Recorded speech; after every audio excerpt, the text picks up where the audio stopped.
Bueno, buenas noches. Vamos a dar inicio a la conferencia sobre desafíos y oportunidades para la cooperación internacional que estará a cargo esta noche de dos importantes ponentes. La primera es la magíster Yulisa Yanque Leandro. Ella está en Lima y es una de las profesoras titulares de la fundación en este tema y la jefe del curso.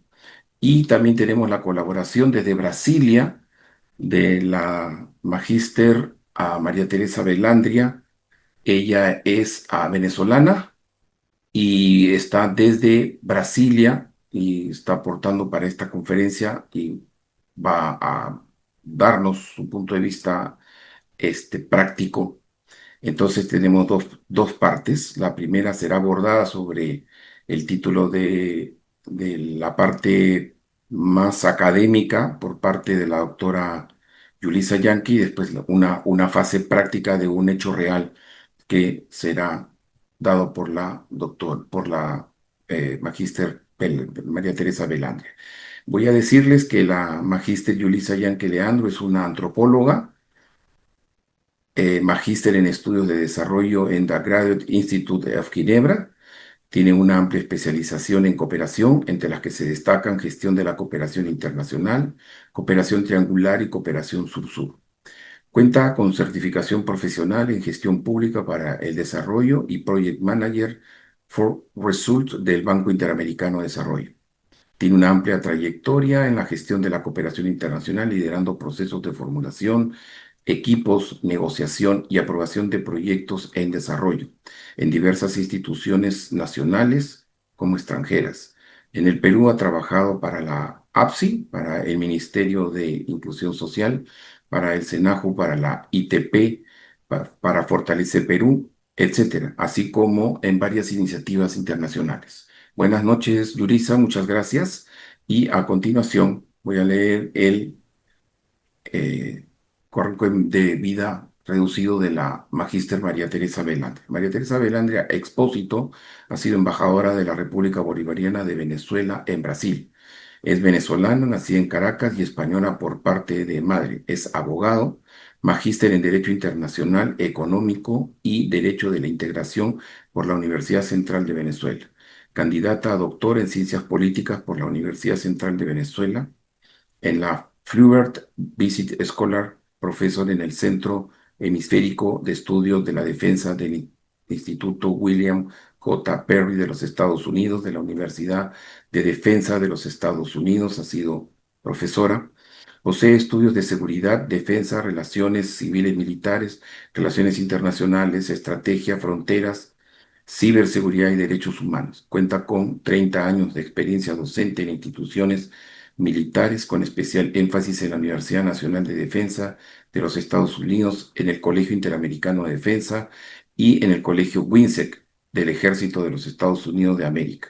Además de la Academia Militar, la Escuela de Infantería y la Artillería del Ejército de Venezuela. También en instituciones civiles como la Universidad Central de Venezuela, la Universidad Metropolitana de Caracas y la Universidad para la Paz de la Organización de las Naciones Unidas.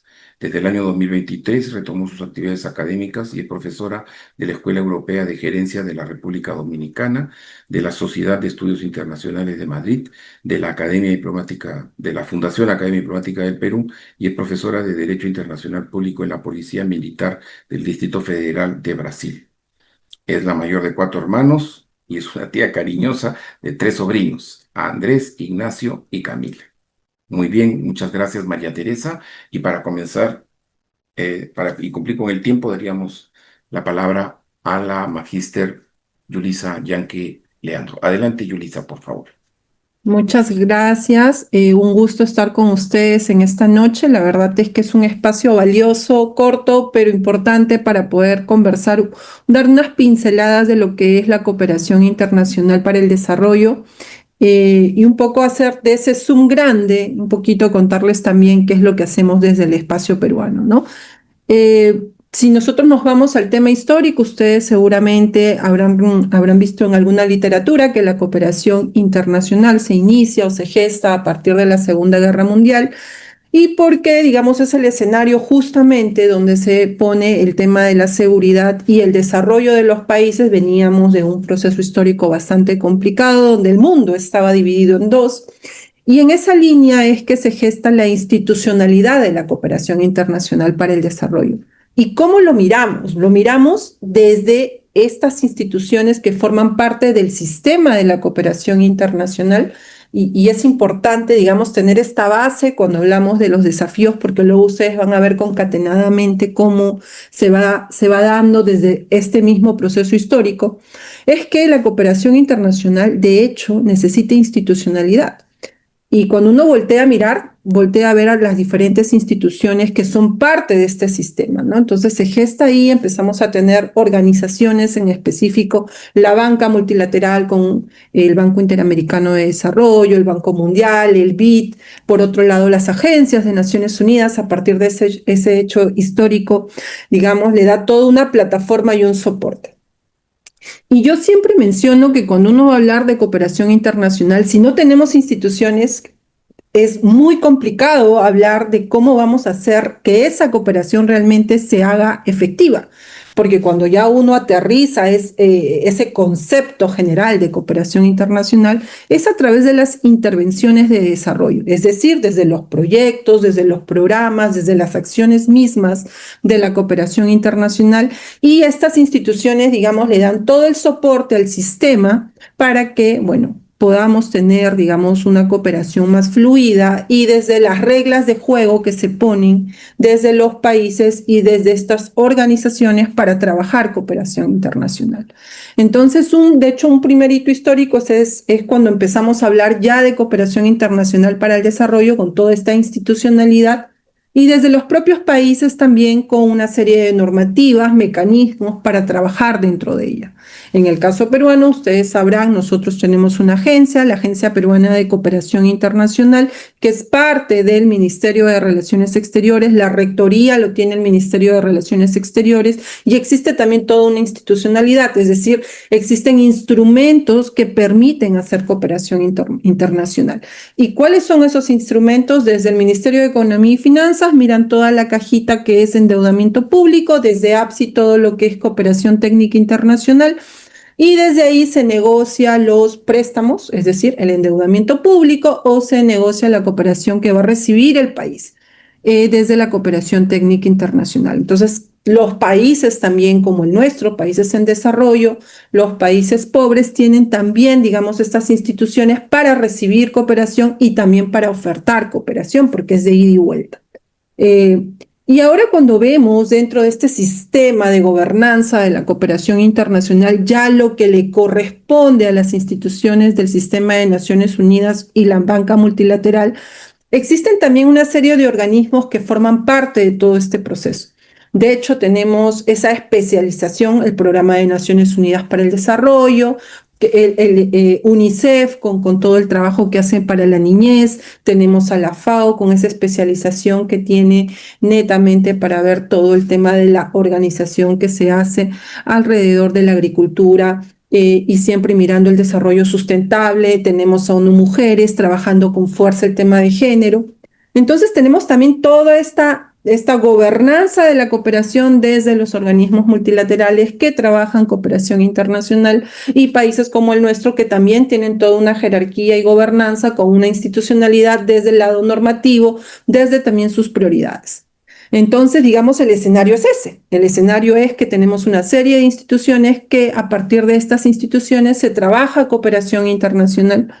Y de hecho, aquí empezamos a mirar a la cooperación internacional ya desde una mirada mucho más estratégica, siempre y cuando tengamos claro qué es lo que estas instituciones, organizaciones del sistema ofrecen en cooperación. Ellos están especializados en temáticas específicas, y por el otro lado tenemos a todo lo que los países en desarrollo, los países que trabajan cooperación también tienen dentro de sus prioridades.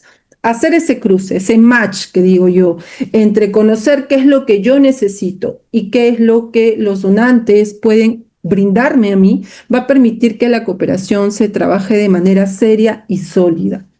Y una de las cosas que cuando uno reflexiona, las personas que trabajan cooperación, y seguramente María Teresa va a profundizar un poco más la misma práctica, es que cuando uno mira la cooperación internacional, tiene que mirar a estas instituciones, tiene que conocerlas. Si yo me voy a sentar a negociar con cada uno de estos cooperantes, tendré que conocer cuál es su especialización. Yo no le voy a pedir a una mujer el trabajo de pronto en agricultura si sé que hay una institución dentro del sistema de Naciones Unidas especializada en el tema. Miraré a ICA, miraré a FAO, que son los que conocen y tienen esa expertise. Tendré que para ello definir cuáles son mis prioridades, qué cosa es lo que yo quiero trabajar, porque tampoco es que yo voy a pedir tan todo. Y esta es una reflexión muy importante porque muchas veces creemos que la cooperación es el espacio donde voy a pedir un viaje, voy a pedir que me ayuden para algo súper chiquito y puntual, pero de pronto que no tenga ningún impacto. Y ahí miramos uno de los principales desafíos cuando nosotros trabajamos cooperación internacional, porque de hecho, si tú tienes establecido tus prioridades, conoces en qué trabaja el otro lado, tienes que generar impacto, tienes que trabajar intervenciones de desarrollo que te permitan, lo primero, generar evidencia, que te permitan además luego mirar desde el territorio cómo estamos mejorando la calidad de vida de las personas. La cooperación, finalmente, si le vamos a poner un rostro, son los ciudadanos y las personas. Dejemos de trabajar cooperación de manera gaseosa. Miremos cómo podemos mejorar procesos, miremos cómo podemos cambiar la vida de las personas y de hecho la cooperación tiene que tener ese rostro.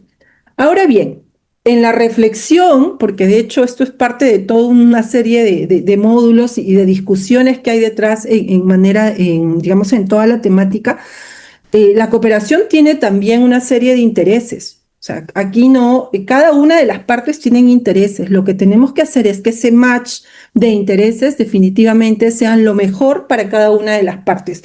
Bueno, tú tienes estas prioridades en mi país, tú trabajas estas líneas, yo necesito ABC de esas líneas en el marco de mis políticas públicas, de mis prioridades institucionales y para mejorar el desarrollo desde las diversas agendas que se manejan en el espacio internacional. Hoy en día, mucho se sigue dialogando en el marco de la Agenda 2030. Los objetivos de desarrollo sostenible se han vuelto a afianzar. Es más, muchos países seguimos reflexionando si es que vamos a llegar al 2030, estamos cerquísima, y si vamos a lograr finalmente ese desarrollo. Muchos dicen, desde la academia se discute eso y decimos, bueno, de pronto han sido objetivos pensados desde la posición más cómoda o, mejor dicho, desde la mirada bastante surreal de lograrlos. Pasó lo mismo con los ODM, no llegamos muchos de los países, es lo que idealizamos y lo que deseamos, pero en la realidad también toca mirar desde los instrumentos y las políticas públicas que cada uno de los países tienen, si es viable y qué es lo que viene de aquí de cara en adelante, ¿no? Entonces tenemos una agenda bastante cercana, es la agenda de la cooperación internacional, de hecho es una agenda bastante robusta, sin embargo también toca reflexionar en el escenario de hoy en día si vamos a llegar o no con esos objetivos. Y la cooperación tiene un rol preponderante en ese camino porque de hecho la Agenda 2030 trae como retos trabajar de manera unada con los países para lograr esos objetivos, sin embargo también tenemos que ser realistas cuántas brechas nos falta para llegar. Y de hecho, ahí también viene otro desafío que es la territorialización. Siempre hablamos de la cooperación desde los países, pero mirada desde la mirada más alta, desde la mirada desde arriba, digo, ¿no? Pero no vemos el territorio y no vemos cuáles son esas necesidades para lograr ese desarrollo del territorio. Y ahí toca ir con la cooperación al territorio. De hecho, esto es lo más importante cuando nosotros negociamos cooperación, porque tenemos que darle el rostro, porque es a ese territorio al cual yo quiero intervenir. Eso es un desafío que tenemos, de hecho, siempre latente. Perú, ustedes saben que pasamos por un proceso de descentralización. Uno de los temas a nivel de gestión pública que se discute mucho es que si hicimos justamente esa descentralización de manera muy de golpe, muy rápida, sin una transición, y tenemos, de hecho, a gobiernos locales, gobiernos regionales, que les cuesta aún tener estos instrumentos o contar con todas las herramientas para gestionar temas en específico. Por ejemplo, estamos en cooperación internacional, entonces les cuesta mucho cuáles son esos instrumentos, cómo toco la puerta, cómo negocio cooperación internacional. Hay toda una serie de elementos, pero finalmente todos debemos sumar porque queremos que la cooperación llegue al territorio, llegue al ciudadano, llegue a las personas, porque si no, vamos a gestionar cooperación desde el punto de vista de la comodidad, desde el centro, y no mirando cómo realmente vamos a cambiar la vida de las personas. Entonces, de hecho, es uno de los temas que también nos toca mirar hoy en día de la cooperación internacional. Para el caso peruano, mirar al territorio siempre va a ser un desafío, teniendo en cuenta además el tipo de geografía que tenemos, el tipo de políticas públicas que tenemos que aún afianzar para llegar a esos territorios.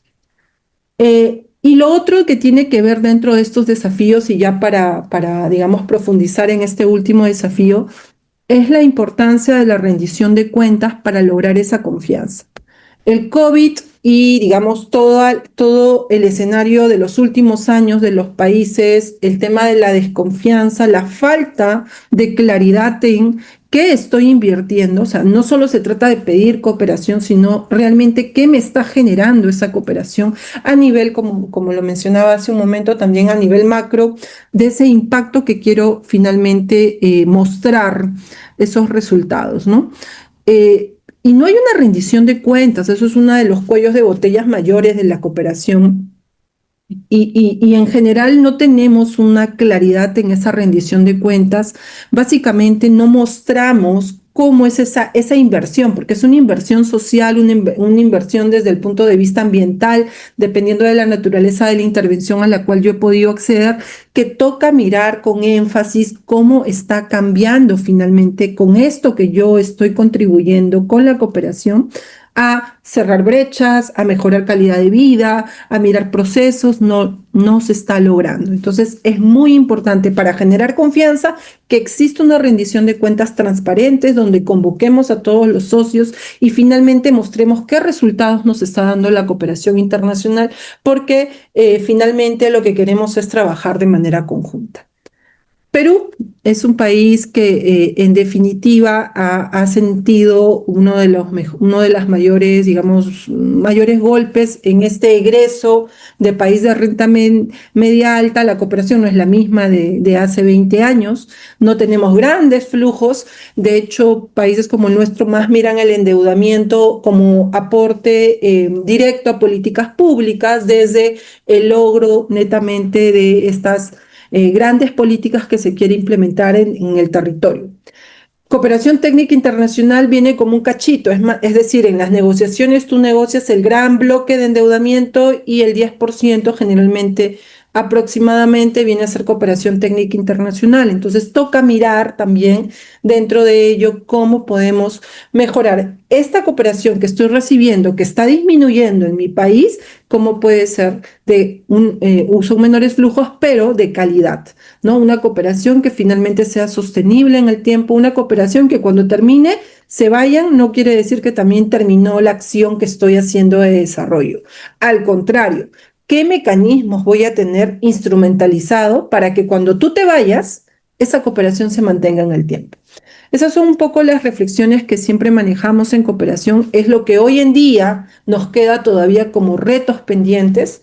Existe, digamos, una serie de mecanismos que es necesario conocer para hacer cooperación internacional. No es hacer a ciegas, no es en el momento voy a aprender, ¿no?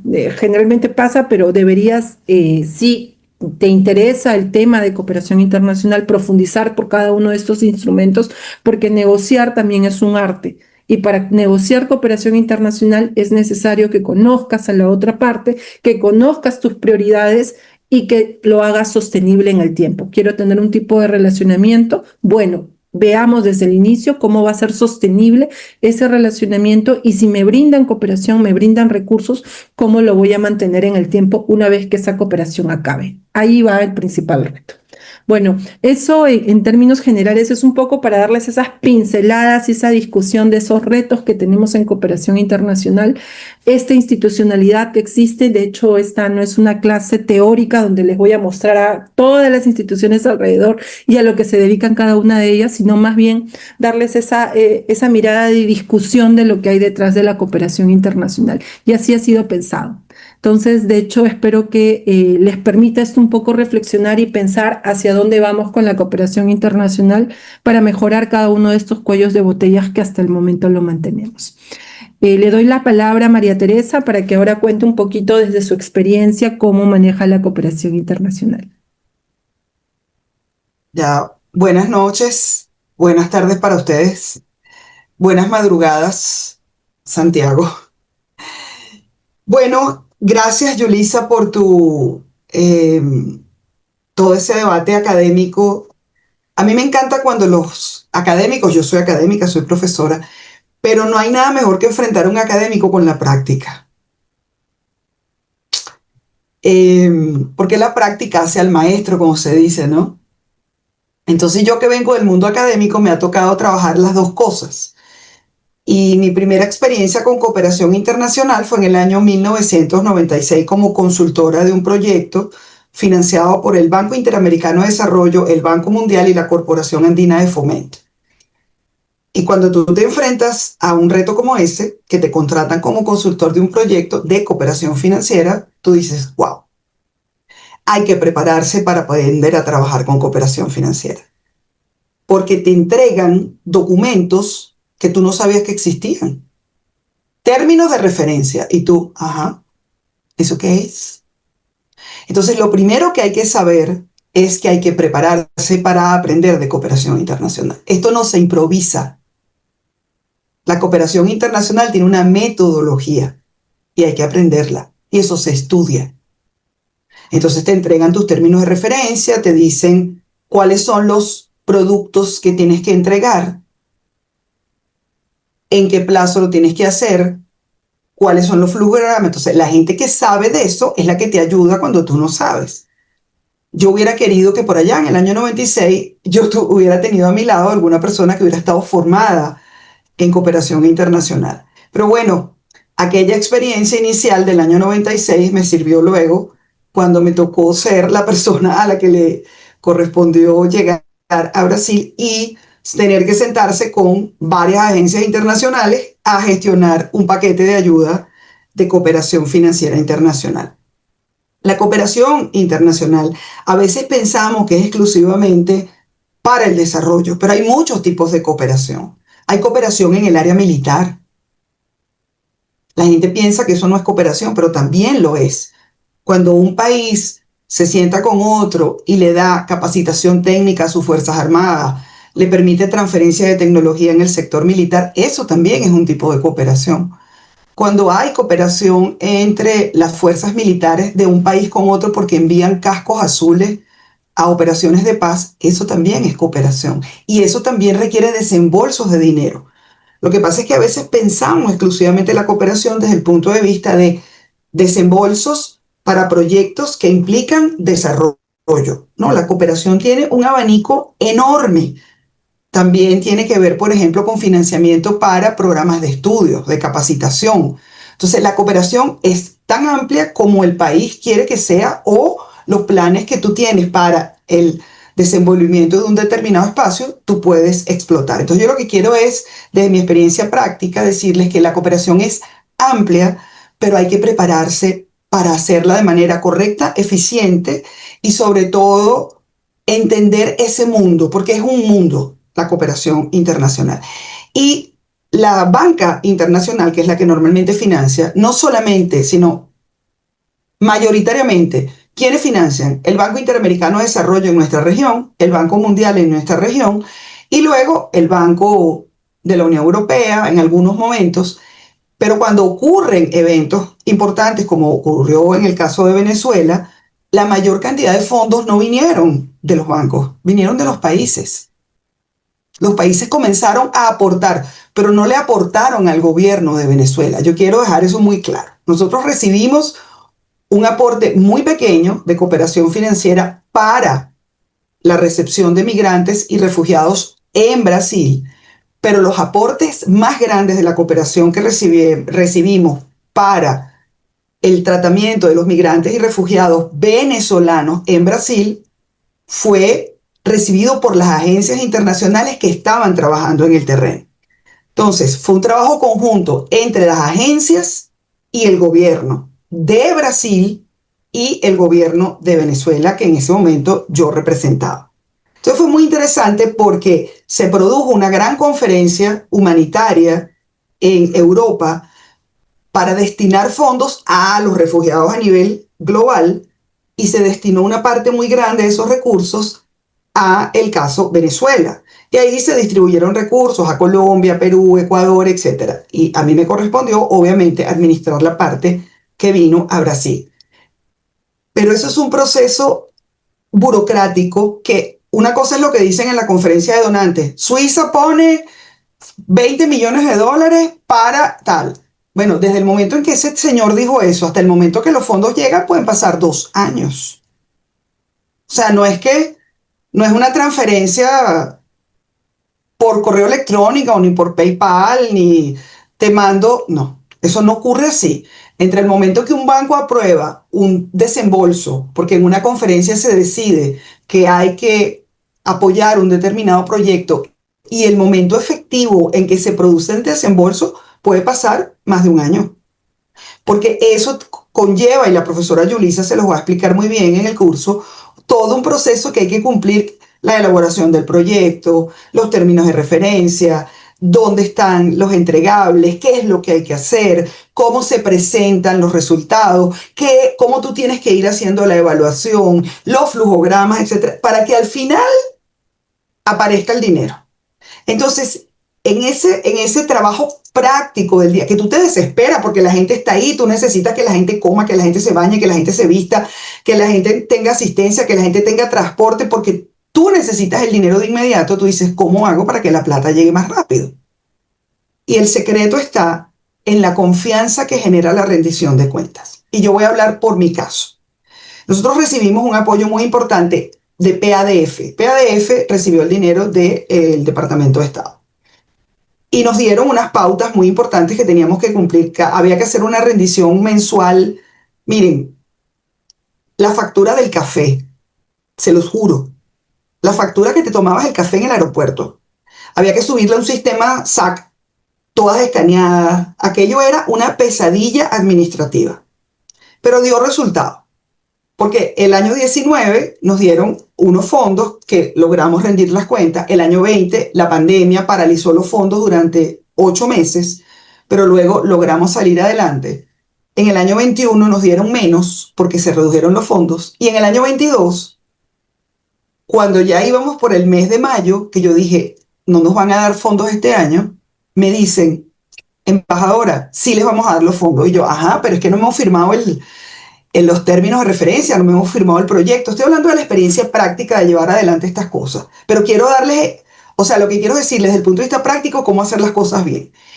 Y yo le digo, bueno, pero ¿qué vamos a hacer? No hemos firmado los términos de referencia, esto no va a salir adelante, ya estamos en junio, mitad de año, yo necesito el dinero, tenemos gente en la frontera, en fin, ayúdenme.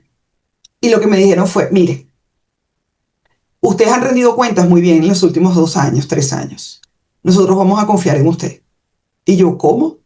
Dice, sí, haga los gastos de acuerdo como se ha venido haciendo los últimos 3 años y nosotros le vamos a hacer el reembolso a usted. Yo le dije, ¿a mí? Me dice, sí, lo que usted gaste, nosotros se lo vamos a reembolsar. Porque la rendición de cuentas ha sido exacta, y así fue. Entonces, tú dices, bueno, yo me tengo que ganar la confianza del donante para que confíe en que la rendición de cuentas va a ser exacta. Entonces, lo que decía la profesora Yulisa, la institucionalidad es muy importante. Entender quién es el que te va a donar es relevante. Y luego el tipo de cooperación que tú necesitas.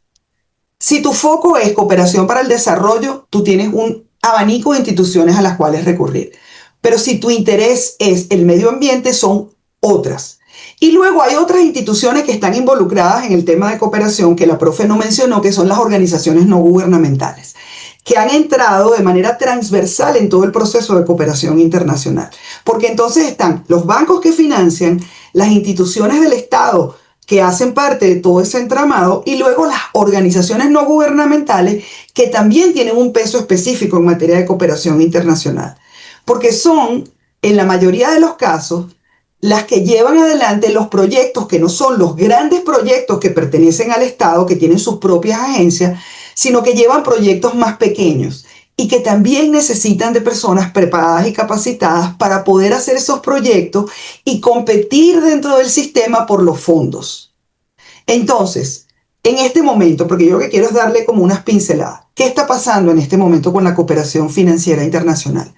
Que hay cansancio, hay desgaste, hay fatiga y hay mala propaganda. Es decir, hay toda una propaganda a lo largo de este año de que el dinero se perdió, de que la gente, de que el dinero se usó con otros fines, de que parte de ese dinero, sobre todo el que venía de los Estados Unidos, no fue empleado en programas reales, sino para otros fines. Luego que las crisis humanitarias no se resuelven, entonces que el dinero que se utiliza para cooperación en materia humanitaria es un dinero perdido porque la migración no se detiene.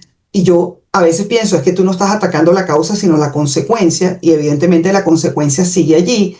Entonces, eso no debería llamarnos al desánimo, sino todo lo contrario. Como hay tanta cooperación como sea necesaria, y como decía la profe, en el área del 2030, en los desafíos del 2030, que fueron hechos sentados la gente allá en Ginebra, en aire acondicionado y no en el terreno real.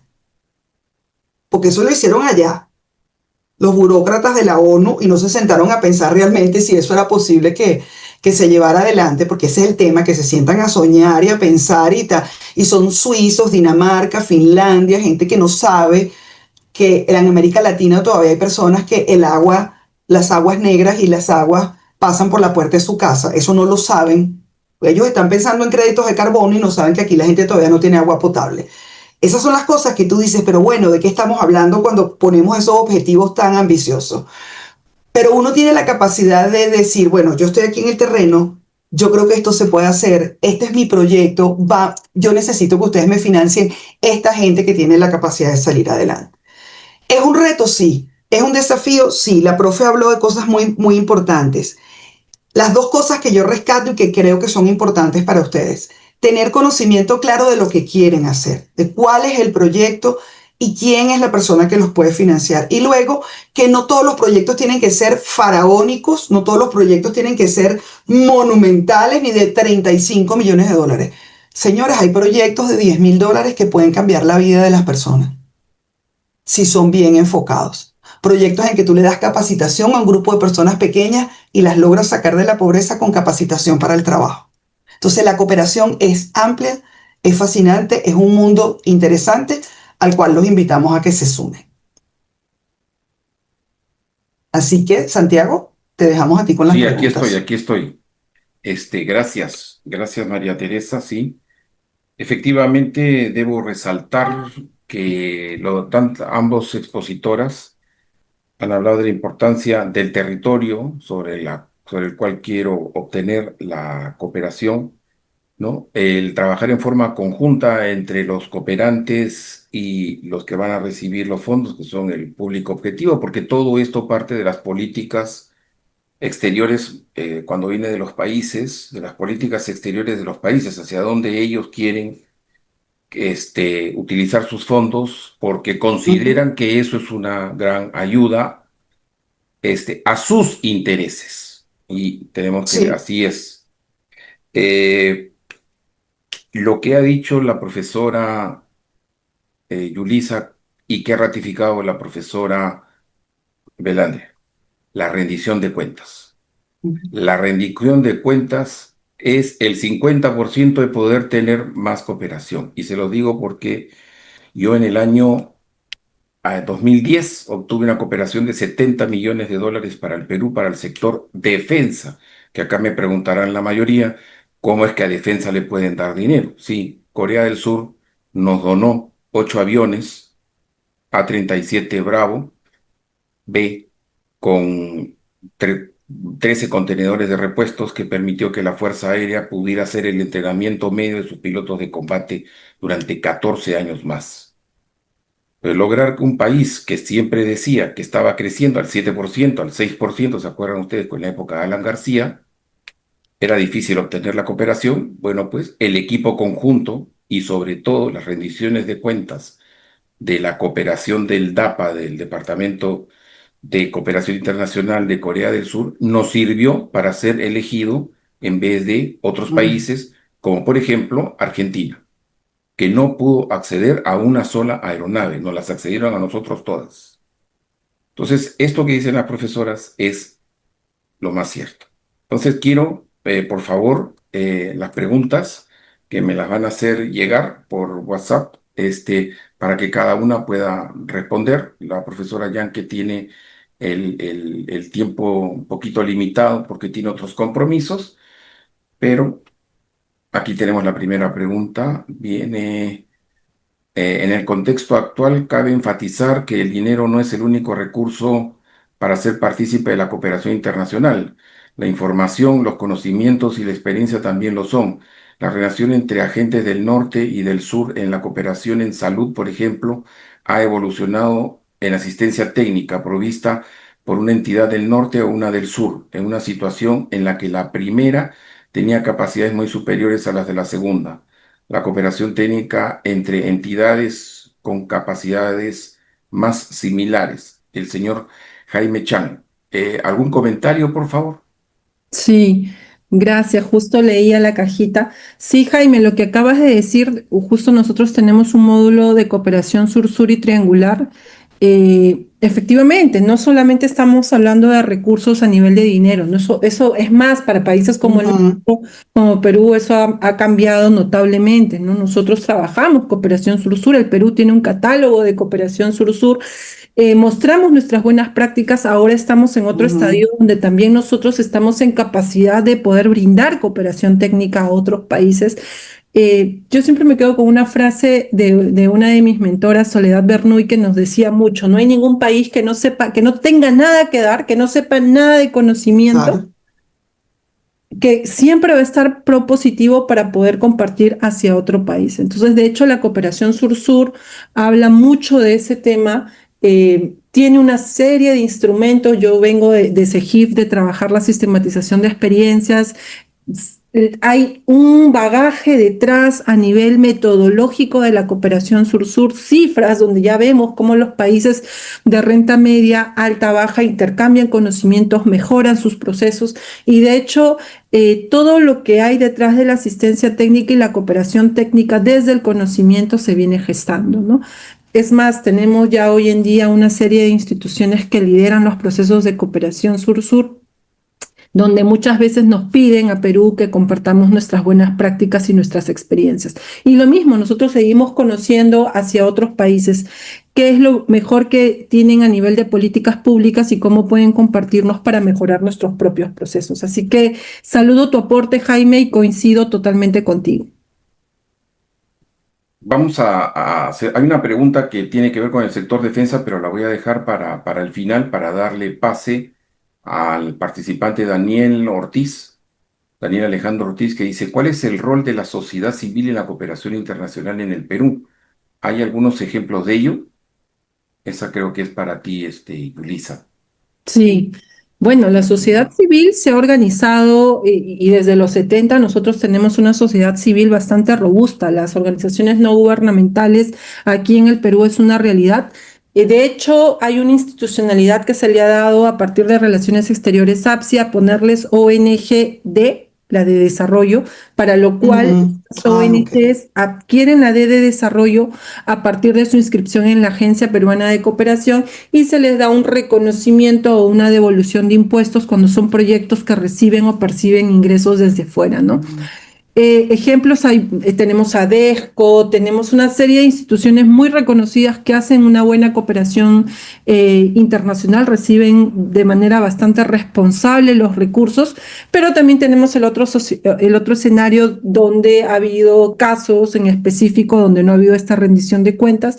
De hecho, hoy en día estamos ante un escenario un poco complejo en el país. Salió una ley que en algunos casos dicen que es una ley más de mordaza, otros dicen no, era necesario para estas instituciones que no están rendiendo cuentas por los montos, los flujos de cooperación que recibían, y no se sabía si el destino final de esta cooperación estaba llegando finalmente al objetivo para el cual se le daba el dinero, ¿no? Ustedes habrán visto el pronunciamiento de varias embajadas Ujú. porque existen una serie de organizaciones que trabajan aquí en el Perú con recursos del extranjero, donde pedían que por favor no se no se termine de colocar a todas estas instituciones bajo una sola mirada, ¿no? Finalmente, eso está todavía en debate. Entiendo que fue aprobada la norma, pero que ha habido muchas ONGs que están presentando una apelación ante la Corte Suprema para que se pueda evaluar netamente si es que caen o no en el marco de esta fiscalización posterior que se les va a aplicar en el marco de los recursos que reciben. En general, ejemplos te puedo dar de instituciones más que de proyectos en específico. Ellos trabajan generalmente en territorio, todas las ONGs que tienen una especialización en derechos humanos, generalmente trabajan género, trabajan escuelas sostenibles. O sea, aquí en Perú hay una cantidad, los invito a que revisen la página web de APSI, hay una parte donde pones ONGs y está el registro de todas las que funcionan aquí en nuestro país. Espero haber resuelto con ello tu pregunta, Daniel. Sí. Sí, voy a hacer una pregunta de Rebeca Romero, que es para María Teresa. Dice, en el contexto de defensa, Ujú. desde sus experiencias, ¿cuáles son los puntos claves que se debe considerar para llegar a una cooperación asertiva? Esa es... Oye, nosotros en el caso de Venezuela, voy a poner un caso que conozco. Nosotros tuvimos un tema de cooperación, como mencionó, que fue una cooperación y además fue una compra en el periodo democrático de los F-16. Y el punto esencial de ese evento específico fue la transparencia del proceso. Lo que nuevamente fue todo como se llevó adelante el proceso, desde el proyecto de la adquisición de los aviones hasta la compra final. Y en ese proyecto lo interesante fue, eso fue en el periodo democrático, en los años 70, 80, que no hubo una intervención de una empresa, sino que todo se llevó a cabo por parte del Ministerio de la Defensa. Entonces yo creo que fue un proceso exitoso y que la cooperación no solamente fue en la compra y adquisición del material del sistema de armas y equipos, porque fue una compra completa del sistema de armas y equipos, sino luego de la transferencia de la tecnología. Y ahí la clave fue el proceso y la transparencia con la cual se llevó a cabo. Y solamente quiero decir algo que no quiero dejarlo pasar por lo que la profesora Yulisa dijo. Las ONG son muy importantes en todo este proceso de cooperación. Entonces ahí hay todo un mundo por explorar han sido muy, las ONG han sido muy vapuleadas desde el punto de vista público, porque hay algunas que se han ido por otro lado, porque no todo el mundo es santo, pero sí hay todo un grupo de gente que trabaja y trabaja mucho en temas que son súper importantes y que necesitan financiamiento. Entonces yo creo que ahí hay que hacer un énfasis y prepararse para poder trabajar en esa materia de cooperación. para ampliar un poquito lo que ha preguntado la participante Rebeca Romero, yo quisiera manifestarles que la cooperación en el sector defensa es casi permanente, pero Sí. depende del país que te la otorgue. Por ejemplo, el Perú ha recibido muchísima cantidad de cooperación de los Estados Unidos de América, Ujú. muchísima, permanentemente. No necesariamente tiene que ser en armas. Pero, por ejemplo, Sí. ustedes escucharon en las noticias hace unos años, el año creo que 2019, que vino por última vez un buque de la Marina de los Estados Unidos, que es un buque hospital. Ese buque hospital, que es el banco de sangre más grande del mundo, existen dos similares. Uno está en el Pacífico y el otro está en el Atlántico. Y es un barco que sirve para que ser llevado a los conflictos. Este barco, para entrenar, viene al Perú cada cierto tiempo, pues la última elección cuando yo estaba en el Ministerio de Defensa fue Paita y hizo más de 5.000 operaciones, por ejemplo, del labio leporino en toda la región norte del Perú. También hizo 250 operaciones de cadera. También hizo exámenes de análisis para detección del cáncer de mama y Ujú. dio y dejó los tratamientos para que después sean supervisados por el Hospital Nacional de Piura. Después hizo, bueno, para los niños con capacidades especiales, todo unos equipos y unos sistemas que les permitieran, pues, desarrollar más la preparación de sus médicos, psicólogos, psiquiatras en este tipo de personas. Y también tienen otros ejercicios que hacen y que son cooperación y que las hacen, así como las hacen con las Fuerzas Armadas del Perú, después van a la Argentina, después van a, ¿no? Y al tener mucho más medios, pues facilitan el entrenamiento de nosotros. Entonces, la cooperación en el mundo de la defensa Es es muy amplio. prácticamente todo el tiempo. Es muy Y amplio, ustedes además lo, abarca el tema de estudios también, que sí, bueno, eso es otro mundo. el tema de becas, donde yo conocí a María Teresa, fue de unos estudios en la Universidad de Defensa, becado por el Pentágono. Así Sí, fue. ahí nos Bueno, conocimos. voy a dar otra pregunta. A ver,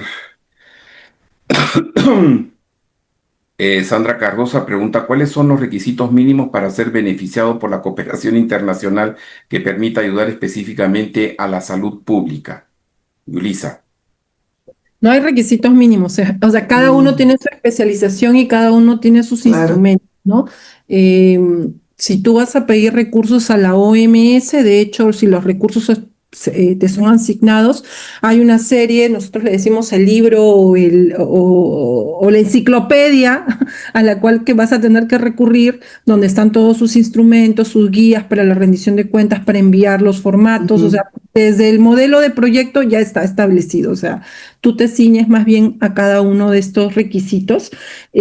Igual para los fondos públicos, generalmente uno lo que hace es revisar cada una de estas convocatorias. Ustedes tienen ahí dentro del curso, es un curso que está organizado por diferentes módulos. Hay un módulo de cooperación tradicional donde revisas a cada uno, qué hace el Banco Mundial, qué tipo de cooperación tiene, qué tipo de instrumentos tiene, cuáles son las convocatorias a las cuales tú puedes, digamos, acceder. Lo mismo para FAO, lo mismo, así, para cada uno de ellos existe una serie de documentos, ¿no? En general sí tiene que ser una institución por lo menos reconocida dentro de tu país, no tienes que representar a alguien, o sea, no le van a dar los recursos, si estamos hablando de cooperación internacional, si te digo como requisito mínimo, Yulisa Yanke no se la dan, ni a No. Guillermo ni a María Teresa, no, o sea, representas a una organización, ya sea pública, privada, pero representas a alguien. Entonces, eso sí, de hecho, es, digamos, el requisito mínimo, ser una institución reconocida, que al menos tengas algún tipo de RUC, algún tipo de señal de que, bueno, van a dar los recursos de manera confiable. Eso y después todos los instrumentos dependiendo de cada uno de los cooperantes a los cuales tú puedes acceder. Yulisa, María, yo estoy actualmente en María un Teresa, ¿alguna proyecto. ampliación de Sí, esto? fíjate, yo quería decirlo, yo estoy actualmente en un proyecto, o sea, yo sigo trabajando aquí en Brasil y sigo trabajando con migración, con lo que hice cuando estaba en la embajada, que es ayudando a la gente, que es lo que podemos hacer. Y el proyecto se llama, para que entiendan cómo funciona un proyecto en marcha, el proyecto está financiado por PADF, igual, la Fundación Panamericana para el Desarrollo de los Estados Unidos, que se paralizó en enero, pero volvimos, sobrevivimos y se llama Integrando Horizontes. Entonces, ¿cuál es nuestro objetivo?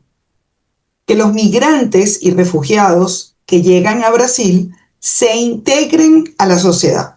¿Cómo? ¿A través de qué? De la documentación. En Brasil obtener la documentación no significa un problema, solo que la persona no sabe cómo, pero con documentación, oportunidades de empleo, capacitación en portugués. Entonces, el proyecto que nos financia, nosotros no cobramos absolutamente nada a los migrantes, les damos capacitación en materia migratoria, estamos sensibilizando a empresas para que contraten migrantes, estamos sensibilizando a funcionarios del sector público que trabajan en la punta. Es decir, ¿de qué sirve que el ministro de Salud sepa que los migrantes y refugiados tienen los mismos derechos que un brasileño si la enfermera que está en el puesto de salud no lo sabe? De nada. Entonces, nosotros estamos capacitando funcionarios del sector público y dentro de ese proyecto de cooperación que está financiado por Estados Unidos, yo estoy capacitando aquí en el Distrito Federal a la policía.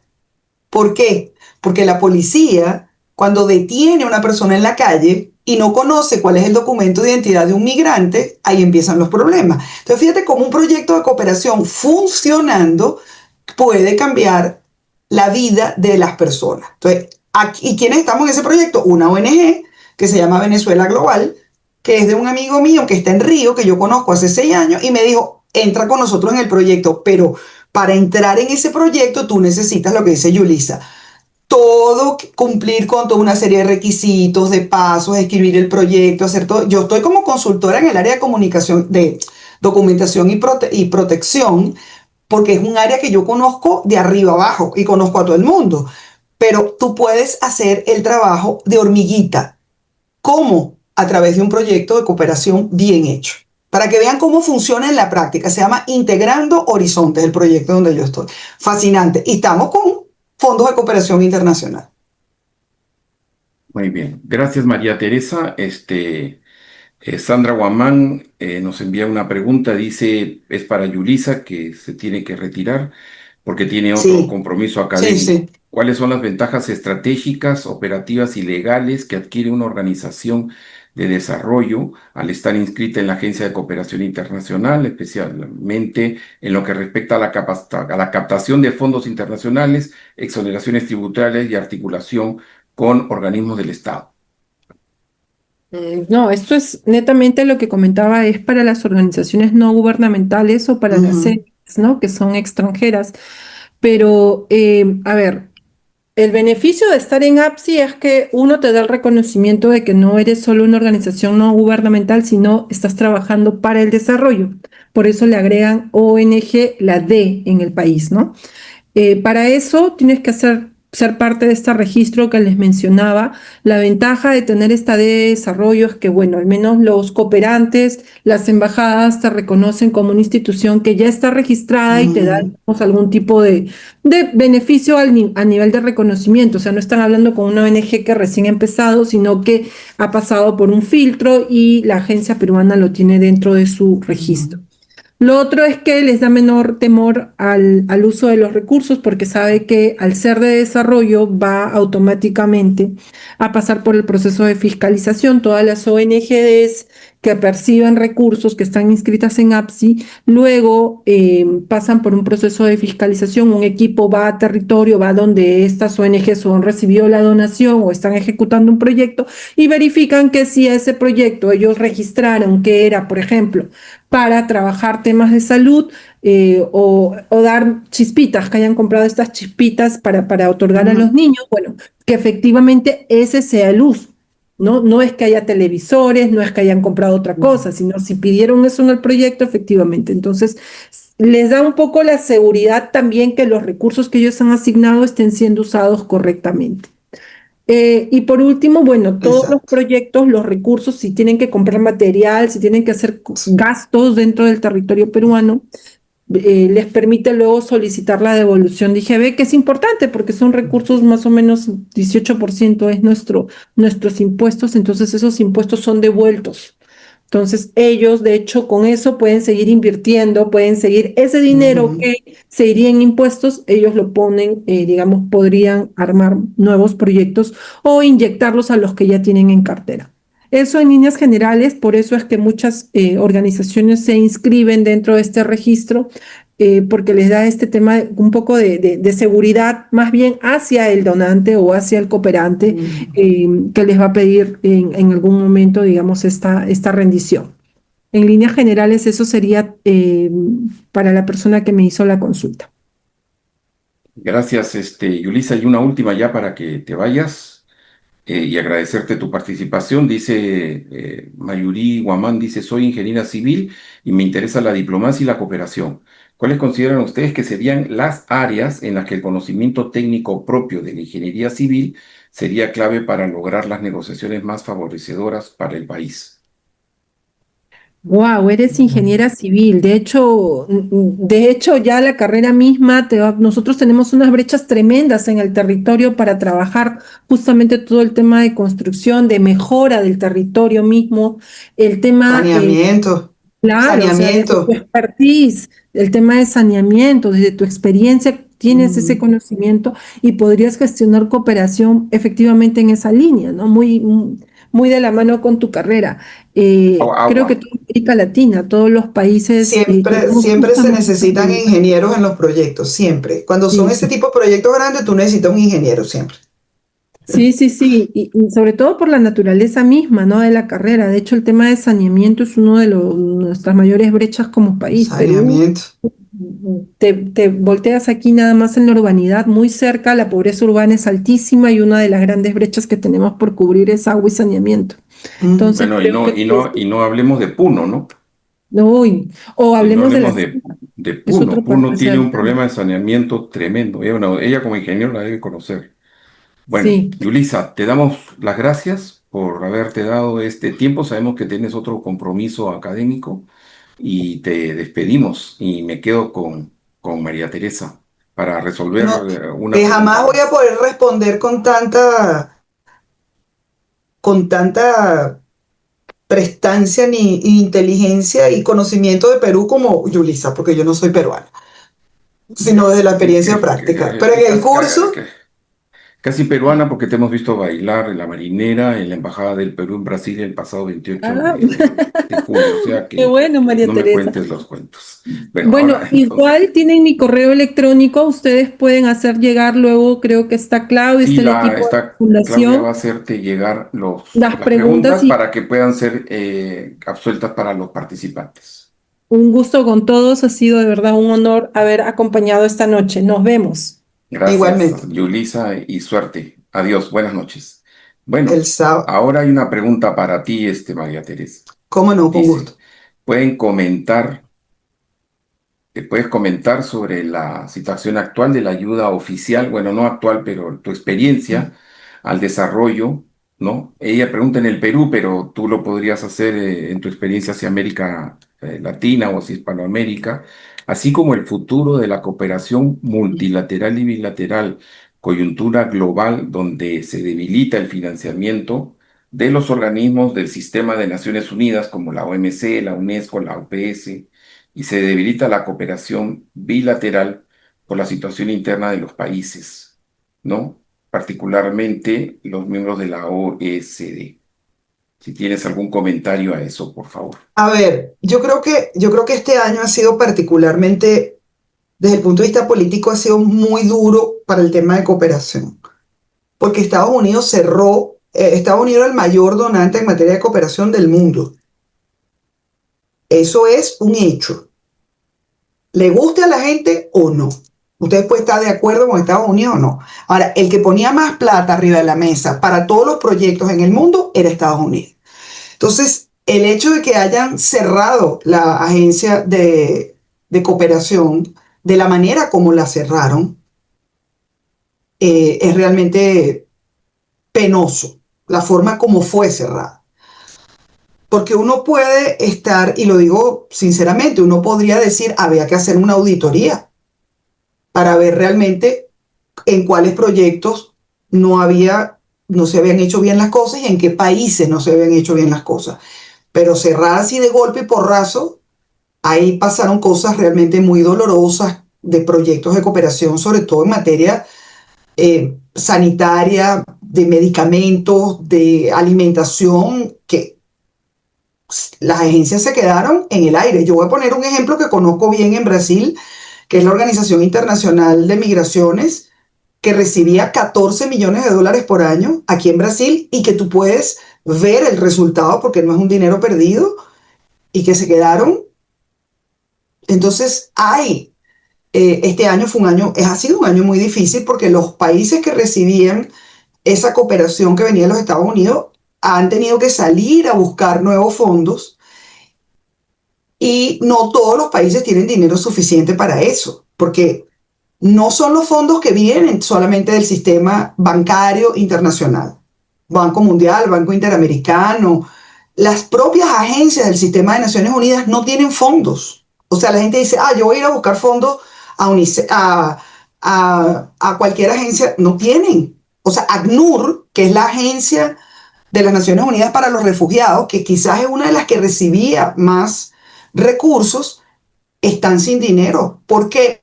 Porque la crisis humanitaria en materia de refugiados se incrementó. Entonces, ellos recibían dinero de USAID para la crisis en Sudán, en Darfur, etcétera, y ahora no están recibiendo dinero. Y luego, todo esto que ha pasado con la agencia especial en Gaza también le generó un problema de político. Entonces, hay un tema ¿dónde están los fondos? ¿Dónde los voy a ir a buscar? Vas a ir a la Unión Europea, vas a ir a los países de Europa que te den dinero, que sí tienen alguna tradición de donar dinero, pero no tan fluida como era antes. Yo creo que hay una situación en la que hay que sentarse a pensar bien en los proyectos, realmente dónde hay que poner el dinero y sobre todo con eficiencia y con resultados. Porque lo que sí no puede pasar es que el proyecto no tenga viabilidad, no sea financieramente viable, políticamente posible y económicamente sustentable. Cuando el proyecto no tiene esas tres cosas, tú dices, bueno, ¿para qué? ¿Para qué yo voy a poner mi dinero ahí? Entonces yo creo que la cooperación está allí, yo creo que los donantes están allí, lo que hay es que salir a buscarlos, pero con propósito. Ahora ustedes me preguntan si hay cansancio, hay fatiga, hay una crisis que no acaba, están llegando migrantes en barcos a Europa que no acaba porque nuevamente en materia humanitaria tú no estás atacando la causa, tú estás atacando la consecuencia. Y ahí eso es todo un tema a discutir. Ahora, ¿que hay otras materias? Sí hay. Educación, tecnología, capacitación, medio ambiente, que bueno, medio ambiente es un mundo. Ahora viene la cumbre aquí del COP30 en Belén, que va a ser aquí, que ya es un desastre, se los advierto. Es un caos, hay varios países que dicen que no van a venir, porque la están haciendo en una ciudad que no tiene capacidad para recibir a la cantidad de gente internacional que va a venir, pero bueno, la van a hacer aquí. Y Brasil tiene una gran experiencia en materia de cooperación. Aquí hay una agencia, y esto para que lo sepan, se llama Agencia Brasileña de Cooperación. Es una agencia muy grande que no es que recibe fondos de cooperación. Brasil le da cooperación a otros países y tiene un sistema de cooperación enorme con África. Brasil es un país que coopera muchísimo con los países de África. Estoy hablando de vacunas, estoy hablando de transferencia con los países lusoparlantes. O sea, hay una agencia muy potente que es la Agencia Brasileña de Cooperación que pertenece al Estado brasilero. Entonces, sí hay problemas, como en todos procesos históricos donde hay cambios, pero también hay oportunidades que pueden ser, que se puede salir adelante. Esa es una opinión quizás no muy, pero a mí me gusta hablar de realidades, pero también de oportunidades. Bueno, embajadora, usted que ha sido embajadora, acá hay otra pregunta de Valeria Panitz, y la última, para Ujú. ya ir cerrando, es, cuando un país es receptor de ayuda internacional, ¿cómo influyen las relaciones diplomáticas bilaterales en la flexibilidad o rigor de los mecanismos de rendición de cuentas? No, o sea, si tú eres un país serio y democrático, no hay flexibilidad. Porque es como si tú vas a decir que cuando aprueban el presupuesto en el Congreso y tienes mayoría, entonces tú no vas a tener contraloría sobre los recursos aprobados. Es exactamente lo mismo. O sea, la claridad fiscal tiene que existir independientemente de quién te dé el dinero. Así pienso yo. O sea, yo, si en los fondos me los dio Estados Unidos, porque es aliado, entonces yo no me rendí cuenta. No, es todo lo contrario. Si tú quieres que aumente la cooperación, tú tienes que ser, o sea, es como si te hubieran dado la plata en tu casa, si te la hubiera dado tu papá. ¿Tú vas a robar a tu papá? No. O sea, para mí no hay ninguna diferencia entre que el dinero te lo preste un país aliado, no cambia tu relación, a que te lo preste un país de otro tipo. Y yo creo que ese es el gran dilema de mucha gente que no sabe pedir o sabe pedir pero no sabe rendir cuentas. Y hablando un poco de ese tema, ahora que Estados Unidos se ha retirado de la cooperación internacional, tengan la plena seguridad que la cooperación internacional china va a aumentar. Ellos tienen dinero y a ellos no les importa absolutamente nada. Lo que pasa es que la contraparte que viene detrás de eso sería materia de otra discusión. Yo tuve una experiencia porque negociamos un hospital de campaña y fuimos el embajador, el ministro de la embajada, un embajador del Ministerio de Defensa y yo, y los chinos eran 82 sentados al otro lado, ¿no? Bueno, Por pero eso, sí te dan cooperación, sí te dan no, cooperación, claro, ellos tienen pero plata. hay que leer mucho y muy bien, y eso es para los que hagan el curso y en el futuro tengan Mm, alguna relación con la cooperación china, lean las letras pequeñas muy bien, mm. ¿no? Dice, A hay mí, una pregunta que no estoy al 100%, pero se la voy a contestar a Jean-Pierre Baltasar Espíritu. Dice, ¿cómo contribuye la cooperación internacional en el desarrollo del proyecto ferrocarril Lima-Ica y qué oportunidades y desafíos representa para el Perú en términos de infraestructura, integración regional y transferencia tecnológica? Miren, no sé cómo está manejando la Mm, Municipalidad Metropolitana de Lima este proyecto, pero si no alcanzan los fondos que tiene la municipalidad a través de una serie de fuentes de financiamiento, es posible que el alcalde pida cooperación. ¿En qué le podrían dar cooperación, creo yo? Por ejemplo, en la preparación de los maquinistas, en mm, la preparación del personal técnico que va a venir a hacer, a enseñar al mantenimiento de los vagones y de las locomotoras. En eso puede haber una gran cooperación o también otro elemento que existe mucho en Estados Unidos, que es pedir una subvención ujú, a una corporación muy grande, como por decirles Amazon, ¿no? Que decide apostar porque este ferrocarril de Lima a Ica se prolongue en el futuro y eso les permita a ellos el transporte de más productos de Amazon, ¿no? Porque las empresas y las grandes corporaciones también dan subvenciones, pero están siempre identificados con sus objetivos comerciales. Entonces, por ahí podría ir. Yo le voy a trasladar la pregunta a la especialista, que es la profesora Yulisa Yanque, y le dará una respuesta. Bueno, ujú. muchas gracias a todos por haber participado, a María Teresa, mi gran amiga, que siempre que pido su colaboración está con nosotros. Prontamente estará haciendo un curso liderando un curso de negociación Ujú, internacional que les ayudará mucho a los que buscan cooperación, sobre todo al momento de sentarse a negociar el producto que quieren. Estamos exactamente. en la Fundación Academia Diplomática del Perú, estamos abriendo un proyecto para ayudar a una organización que se llama la Ciudad de los Niños, que está en Lima y que mantiene a más de 150 niños en estado de abandono, ¿no? Entonces vamos a hacer un proyecto para buscar, para que los padres franciscanos capuchinos puedan obtener fondos para mejorar la educación de esos niños que se insertan a la sociedad a los 18 años. Y les juro que el trabajo que hace es tremendo porque esos chicos salen prácticamente con un oficio y salen a poder trabajar. Y lo mejor es que son formados en valores. Quiero agradecer a todos, hemos sido 87 en el momento pleno de esta conferencia.